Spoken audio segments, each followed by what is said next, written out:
Hello everyone, my name is Aditi. Welcome to Aditi biology classes. आज हम पढ़ेंगे क्लास 12 का chapter first, reproduction in organism. Class 12 में जो आपके चैप्टर हैं वो काफ़ी इजी हैं अगर आप उनको बिल्कुल समझ के पढ़ें, मतलब आप आसपास चीज़ों को थोड़ा सा ऑब्जर्व करें और कभी भी बायोलॉजी के टर्म्स को ज़्यादा रटने की कोशिश ना करें, कि बायोलॉजी के लिए एक मिसकंसेप्शन है कि इसमें रटना बहुत होता है। ऐसा कुछ भी नहीं होता। अगर आप बायोलॉजी को समझ के पढ़ेंगे तो ये बहुत आसान है, और आप इसको जितना बर्डन मान के पढ़ेंगे कि सब कुछ हमें क्रैम ही करना है, तो उस कंडीशन में ये आपके लिए थोड़ी सी मुश्किल पैदा कर सकती है। तो हम इसको बिल्कुल समझते हुए पढ़ते हैं। आप अपने आसपास नोटबुक या पेन जरूर रखें ताकि आप जो भी इंपॉर्टेंट पॉइंट आपको लगे वो नोट करते रहें।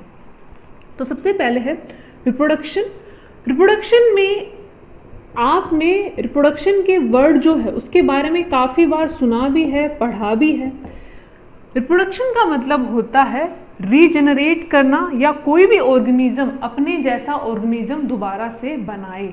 उस कंडीशन में आपके पास इसके जो मेथड हैं वो डिफरेंट हैं। जैसे जो लोअर फॉर्म है उनमें एसेक्सुअल मेथड काफ़ी प्रोमिनेंट होता है, जो भी हायर फॉर्म्स होती हैं उनमें सेक्सुअल मोड ज़्यादा क्या होता है, प्रोमिनेंट होता है। प्लांट में वेजिटेटिव मोड भी प्रोमिनेंट है और आपका सेक्सुअल मोड भी, वो डिपेंड करता है वो कंडीशन कैसी है। सबसे पहले हम बात करते हैं इसमें एनसीईआरटी का जो फर्स्ट पेज है उसमें आपका एक हाईलाइट करके वर्ड दिया लाइफ स्पैन के बारे में, कि लाइफ स्पैन दिया है, ठीक है, रिप्रोडक्शन से कैसे रिलेटेड है, कि आपके चैप्टर के इंट्रोडक्शन में ये वर्ड दिया हुआ है। तो लाइफ स्पैन का मतलब है कि किसी भी ऑर्गेनिज्म का बर्थ से लेकर उसकी जो नेचुरल डेथ है, नेचुरल डेथ का मतलब है कि पर्टिकुलर एज जो उसको हेल्दी कंडीशन में मिलती है उसके बाद उसकी जो डेथ है, कि मतलब उसके लिए कोई एक्सीडेंटल डेथ नहीं हुई है, किसी डिजीज की वजह से डेथ नहीं हुई है, जो नॉर्मल लाइफ स्पैन हम मानते हैं वो, कि वो बर्थ से नेचुरल डेथ तक का टाइम। अब इसमें आप ये समझ सकते हैं कि जो रिप्रोडक्शन इससे कैसे रिलेट होगा। रिप्रोडक्शन आपकी लाइफ की वो फेज है जिसमें वो अपने जैसे ऑर्गेनिज्म को बनाएगा, गैमेट फॉर्मेशन के थ्रू या फिर एसेक्सुअल मेथड के थ्रू या फिर वेजिटेटिव मेथड के थ्रू। उस कंडीशन में बर्थ से लेकर डेथ तक के बीच का जो टाइम है उसमें एक पर्टिकुलर एज होती है जिसमें वो रिप्रोड्यूस क्या करता है, बहुत फास्ट करता है, या वो उसकी रिप्रोडक्टिव एज मानी जाती है। उस कंडीशन में हम ऐसे माने कि जो भी आपके रिप्रोडक्शन की रेट है वो साइज पर डिपेंड करती है, या उसके हैबिटेट पर डिपेंड करती है, या वो किस टाइप के एनवायरनमेंट में रहता है उस पर डिपेंड करती है, उसकी फूड हैबिट कैसी है, उसके कंपटीशन में आसपास इकोलॉजी में कौन कौन से आपके ऑर्गेनिज्म एग्जिस्ट कर रहे हैं। तो उसके बारे में हम सिंपल पढ़ना शुरू करते हैं। सबसे पहले है आप साइज के बेसिस पर पढ़ें। जैसे हम अपने आसपास देखें तो जैसे एलिफेंट है, एलिफेंट का साइज क्या है, काफ़ी बड़ा है। रैबिट का साइज क्या होता है, काफ़ी छोटा होता है। एलिफेंट की जो रिप्रोडक्शन रेट है वो रैबिट के कंपेरेटिवली क्या है, स्लो है। लेकिन अगर आप ऐसा सोचें कि आप एलिफेंट को ऐसी कंडीशन में रखें कि वो बिना किसी कंट्रोल के रिप्रोड्यूस कर रहा है, तो कुछ टाइम अर्थ पर सिर्फ क्या होंगे, एलिफेंट होंगे। तो नेचर में कंस्ट्रेंट्स भी हैं, मतलब नेचर कंस्ट्रिक्ट भी करती है रिप्रोडक्टिव रेट को भी। उसके अलावा जो लाइफ स्पैन है, मतलब किसी की लाइफ बहुत ज़्यादा है, लाइफ टाइम बहुत ज़्यादा है उसके पास, किसी के पास लाइफ स्पैन बहुत छोटा है। आप पैरट को देखें और क्रो को देखें। पैरट ज़्यादातर हमारे इंडिया में जो है वो पैराकीट्स हैं, पैरट नहीं होते। पैराकीट्स उसकी थोड़ी छोटी वैरायटी होती है जो साइज में थोड़े छोटे होते हैं। क्रो जो है, कौवा जिसको बोलते हैं, काफ़ी इंटेलिजेंट माना जाता है। इवन इसके लिए तो ये भी कहा जाता है कि 4 तक काउंट भी कर लेता है। अब अगर हम इसका लाइफ स्पैन देखें तो कितना है, 14 to 15, किसी में 16 तक भी दिया है बुक में। इसका है 140 ईयर। अब पैरट की एज है 140 और आपके क्रो की एज कितनी है, 14 से 15 या 16 के आसपास। इसका मतलब दोनों का साइज क्या है, सेम, बल्कि आपके इसी का साइज थोड़ा कुछ क्या होता है, बड़ा हो सकता है। तो उस कंडीशन में साइज पर लाइफ स्पैन डिपेंड नहीं कर रहा, कि साइज जिसका ज़्यादा होगा इसका उसी का लाइफ स्पैन ज़्यादा होगा, ऐसा जरूरी नहीं है। इसके अलावा जैसे हम आपके आसपास जैसे बनियन ट्री जो होता है या पीपल का पेड़, ये काफ़ी रिलीजियस भी हैं और हमारे इसके धार्मिक भी काफ़ी अच्छे उल्लेख, धार्मिक ग्रंथों में भी इनका अच्छा उल्लेख मिलता है और लोगों के काफ़ी सेंटिमेंट्स भी इनके साथ जुड़े होते हैं।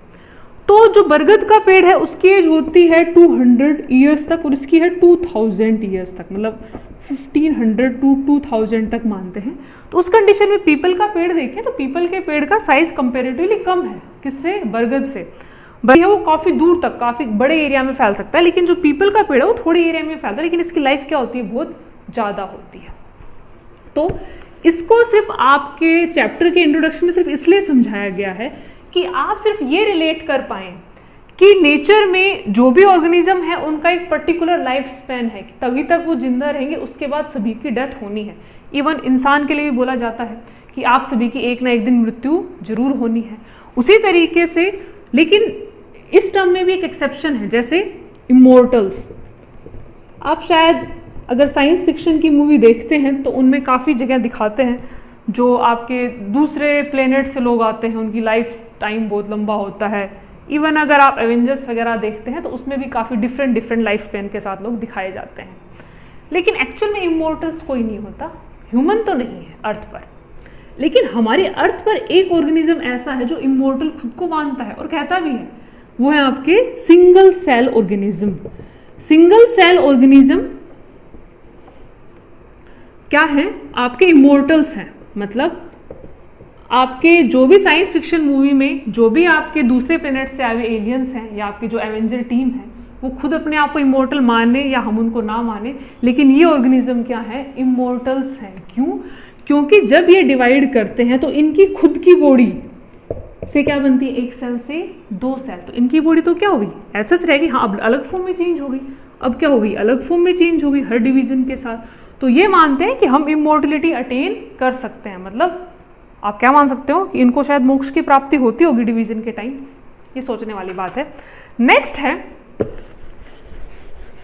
रिप्रोडक्शन का सिग्निफिकेंस क्या है, कि कोई भी ऑर्गेनिज्म रिप्रोड्यूस क्यों करता है। आप इसको ऐसे समझें कि नेचर में जो भी ऑर्गेनिज्म आया है उसकी टेंडेंसी होती है, उसके अंदर ये इंस्टिंक्ट है। आप उसके डीएनए में लगा लें, आरएनए में लगा लें, उसके सेल मेटाबॉलिज्म में समझ लें चाहें, कि ऑर्गेनिज्म के अंदर ये इंस्टिंक्ट पाया जाता है कि उसकी टेंडेंसी होगी रिप्रोड्यूस करने की, अपना जर्म प्लाज्म आगे मेंटेन करने की। जो भी अर्थ पर ऑर्गेनिज्म आए, चाहे वो बहुत स्मॉल है जैसे आपके बटरफ्लाई वगैरह हैं या बैक्टीरिया हैं या फंगस हैं या एल्गी है, या फिर बहुत बिग साइज के हैं जैसे आपका redwood tree, largest organism on earth. मैंने बोला लार्जेस्ट ऑर्गेनिज्म, लार्जेस्ट एनिमल नहीं बोला। लार्जेस्ट एनिमल है आपका ब्लू व्हेल, लेकिन लार्जेस्ट ऑर्गेनिज्म आपका क्या है? Redwood tree, sequoia. तो ये सभी जो ऑर्गेनिज्म है ये रिप्रोड्यूस करने की इनकी टेंडेंसी होती है। बस डिफरेंस ये होता है, जो स्मॉल साइज के ऑर्गेनिज्म है वो रिप्रोड्यूस क्या करते हैं? फास्ट। जो बिग साइज में है, ज़्यादा एडवांस है, उनका रिप्रोडक्शन कैसा होता है? स्लो होता है। जैसे आप अपने आसपास ऑब्जर्व करें, जैसे अब बारिश का टाइम है तो इंसेक्ट वगैरह की पॉपुलेशन एकदम से इंक्रीज होती है। तो एक्चुअल में क्या है, इनका लाइफ स्पैन बहुत कम होता है। उस शॉर्ट टाइम में रिप्रोड्यूस करने के लिए इनमें जो टेंडेंसी है खुद को रिप्रोड्यूस करने की, वो बहुत क्या है? एक्सट्रीम फास्ट होती है। तो इनकी पॉपुलेशन एकदम से सर्ज कर जाती है, बढ़ जाती है। नेक्स्ट हम पढ़ते हैं रिप्रोडक्शन की टाइप के बारे में। तो जो जनरल हम रिप्रोडक्शन की टाइप पढ़ते हैं वो दो टाइप की है, एसेक्सुअल और सेक्सुअल। एसेक्सुअल जो मोड है वो मेनली आपकी लोअर फॉर्म में दिखाई देता है, जैसे बैक्टीरिया है, फंगस है, आपकी एल्गी है। इसके अलावा वायरसेस वगैरह जो होते हैं उनमें थोड़ा सा डिफरेंट फॉर्म होता है, लेकिन एसेक्सुअल मोड आपके बैक्टीरिया से शुरू होता है, आपकी प्रोकैरियोटिक फॉर्म में पाया जाता है, प्रोटिस्टा वगैरह में भी पाया जाता है।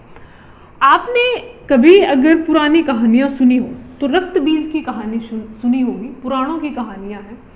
रक्त बीज के लिए बोला जाता था, वो एक ऐसा राक्षस था कि उसकी एक ब्लड की बूंद जमीन पर गिरती थी और दूसरा राक्षस वहां पर क्या हो जाता था? पैदा हो जाता था। अगर आपने कहानी नहीं सुनी तो अपनी दादी से जरूर सुने, काफी इंटरेस्टिंग कहानी है।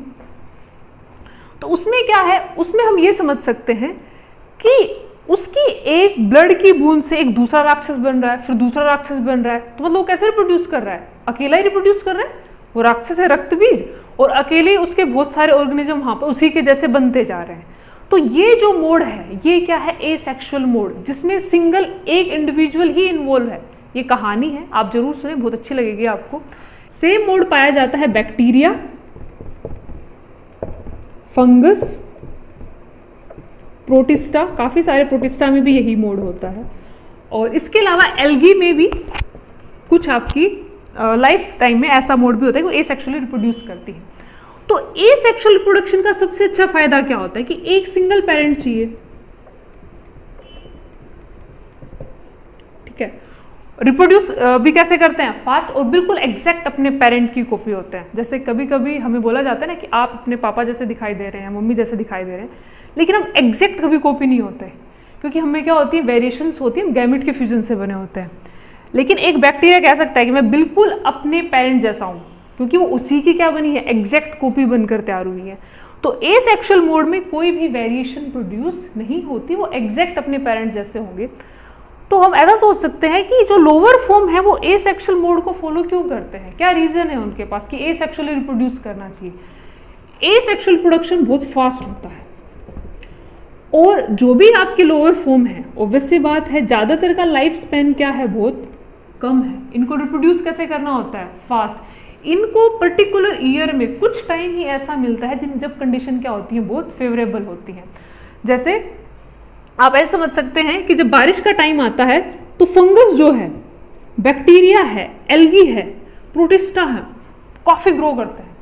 जैसे आप देखा जाए, अगर आप किचन में कभी भी जाते हैं तो सब्जियां बहुत जल्दी खराब हो जाती हैं, फ्रूट्स वगैरह बहुत जल्दी खराब हो जाते हैं। फंगस आप देखें, अचार वगैरह जो भी होता है उस पर एक वाइट कलर के आपको हाइफे दिखाई देंगे, तो एक्चुअली फंगस की ग्रोथ होती है। इवन आप अपने दादी से या मम्मी से या नानी से कहते हुए सुनेंगे कि अब अचार को थोड़ी देर में धूप में रख देना चाहिए क्योंकि इसमें फंगस लग सकती है। तो रीजन क्या है, जो ह्यूमिडिटी का एनवायरनमेंट है वो उनके लिए काफी क्या है, फेवरेबल है। फेवरेबल है तो क्या करते हैं, ग्रो करते हैं। लेकिन बारिश पूरे साल तो नहीं होती, कुछ पर्टिकुलर सीजन में ही होती है। और अब तो हमारे पास काफी सारे ऐसे इंस्ट्रूमेंट भी हैं और टेक्निक भी, हम इनको अवॉइड कर सकते हैं। तो इसी तरीके से जो भी लोअर फॉर्म होती हैं उनके पास काफी मुश्किलें हैं। जैसे हमारी लाइफ में मुश्किलें होती हैं, हम कहते हैं हमारी लाइफ में काफी मुश्किलें हैं, वैसे इनकी लाइफ में भी काफी मुश्किलें होती हैं। जैसे सीजन फेवरेबल नहीं है, सीजन फेवरेबल है तो फूड नहीं है, फूड है तो हमारे जैसे ऑर्गेनिज्म है जो इनको ग्रो नहीं करने देते। तो इसी वजह से जब भी इनको टाइम मिलता है, जब भी इनको कंडीशन फेवरेबल मिलती है, ये क्या करते हैं, बहुत जल्दी रिप्रोड्यूस करते हैं। अब रिप्रोडक्शन में सिंगल पेरेंट होना ज़्यादा फायदेमंद है अगर आपको सिंगल अपनी जैसी कॉपी प्रोड्यूस करनी है तो इसी तरीके से एसेक्सुअल मोड में एक पेरेंट इन्वॉल्व होगा, कोई गैमेट फॉर्मेशन नहीं होगी, एग्जैक्ट अपनी जैसी कॉपी बनाकर वो रखेंगे। और लेकिन आप ऐसा भी ना माने कि इनमें सेक्सुअल प्रोडक्शन नहीं होता है। जब तक कंडीशन फेवरेबल होती है ये सभी एसेक्सुअली रिप्रोड्यूस करते हैं। जैसे ही कंडीशन अनफेवरेबल होनी शुरू होती है, मतलब एक्सट्रीम कंडीशन आनी शुरू होती है, मतलब खाना खत्म हो जाएगा, अब टेम्परेचर वैसा नहीं रहेगा और जो उनको ह्यूमिड एनवायरनमेंट चाहिए था वो वैसा सब कुछ नहीं होगा, उस कंडीशन में ये सेक्सुअली रिप्रोड्यूस करते हैं। तो आप ऐसे सोचेंगे कि अब कंडीशन तो अनफेवरेबल होने वाली है, तो सेक्सुअल रिप्रोडक्शन का फायदा क्या है। सेक्सुअल रिप्रोडक्शन का फायदा क्या है, सेक्सुअल रिप्रोडक्शन में वेरिएशंस प्रोड्यूस होती हैं। वेरिएशन क्यों प्रोड्यूस होती है, ये आपने 10th में पढ़ा है, 11th में भी पढ़ा है कि सेक्सुअल रिप्रोडक्शन में जो भी गैमीट फॉर्मेशन होगी वो किसके थ्रू होगी, मियोसिस के थ्रू। मियोसिस में हमेशा क्या होता है, क्रॉसिंग ओवर। क्रॉसिंग ओवर होने का मतलब आपके डीएनए का एक्सचेंज होना, मतलब नई वेरिएशन देना। ऑब्वियस सी बात है, एक बैक्टीरिया है, उसने एक पर्टिकुलर फेवरेबल सीजन में अच्छे से ग्रो किया एसेक्सुअली, अब कंडीशन एक्सट्रीम होने वाली है, मतलब उसके लिए ना खाना है, ना उसके लिए टेम्परेचर वैसा रहेगा, ना ही वाटर वैसा रहेगा। तो उस कंडीशन में उसको अपनी आगे जनरेशन ऐसे छोड़ के जानी है जो एक्सट्रीम कंडीशन में भी क्या कर जाए, सर्वाइव कर जाए।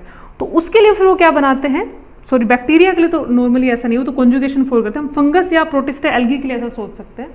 तो फंगस, प्रोटिस्टा या एल्गी क्या करते हैं, उस टाइम में गैमीट फॉर्मेशन करते हैं। किसके थ्रू होता है, मियोसिस के थ्रू होता है, नई वेरिएशन बनेगी। अब वेरिएशन के साथ जो भी ऑर्गेनिज्म प्रोड्यूस हुआ है उसमें अडेप्टेशन ज़्यादा होगी चेंज एनवायरनमेंट कंडीशन के लिए। तो जब भी एक्सट्रीम कंडीशन होती है, लोअर फॉर्म्स जो है वो आपकी क्या प्रोड्यूस करती है, सेक्सुअली रिप्रोड्यूस करती है।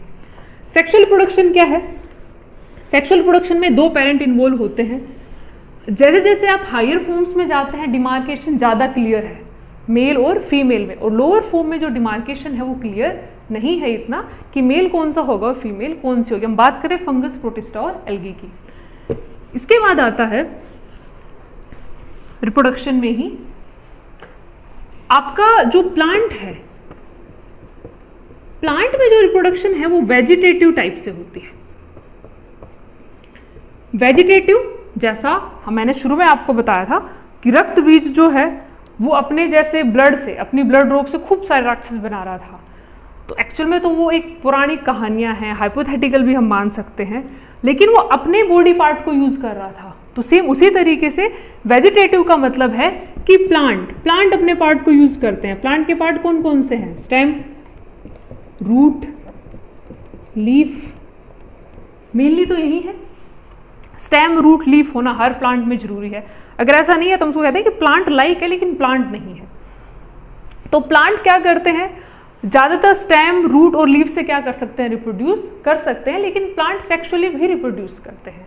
तो प्लांट में दोनों मेथड पाया जाता है। कुछ प्लांट में दोनों मेथड होता है, कुछ प्लांट में सिर्फ एक ही मेथड होता है। तो ये वेरी कर सकता है स्पीसीज टू स्पीसीज और plant to plant. Next video में हम पढ़ेंगे एसेक्सुअल प्रोडक्शन के बारे में डिटेल में, वेजिटेटिव प्रोडक्शन के बारे में डिटेल में, कि प्लांट में ये कैसे होता है और लोअर फॉर्म में ये कैसे होता है।